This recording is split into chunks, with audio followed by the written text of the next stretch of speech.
In today's video, I'm going to teach you how to integrate Salesforce with Gmail.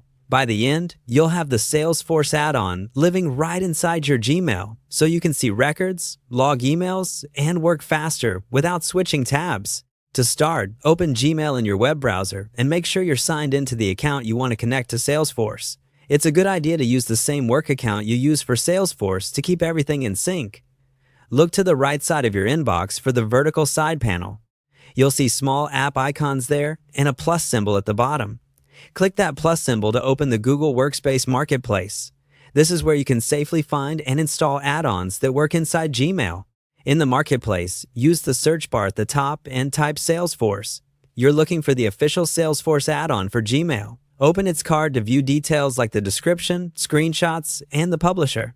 Checking that it's published by Salesforce helps ensure you're installing the genuine integration. When you're ready, select Install. Gmail will walk you through a few permission prompts so the add-on can connect your mailbox with Salesforce. Review what it's asking for, then continue. Choose the Gmail account you're integrating and confirm the permissions. If your organization manages apps, you might need admin approval. If that happens, just contact your IT team to allow the add-on. After the installation completes, you'll be prompted to sign in to Salesforce. A small panel or new window will guide you through it. Log into the correct Salesforce environment your team uses. If your company uses a sandbox for testing, make sure you select the right one. Otherwise, use your standard production login. Approve the connection so the add-on can display records and let you log emails from Gmail. Head back to your inbox and open any email. You should now see the Salesforce panel on the right. If it doesn't appear immediately, try refreshing Gmail.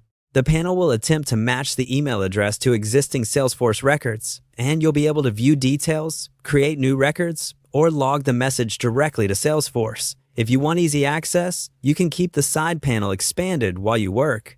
That's it. You've connected Salesforce with Gmail using the official add-on. With this in place, you can file emails to leads, contacts, and opportunities in just a couple of clicks, saving time and keeping your CRM up to date as you go.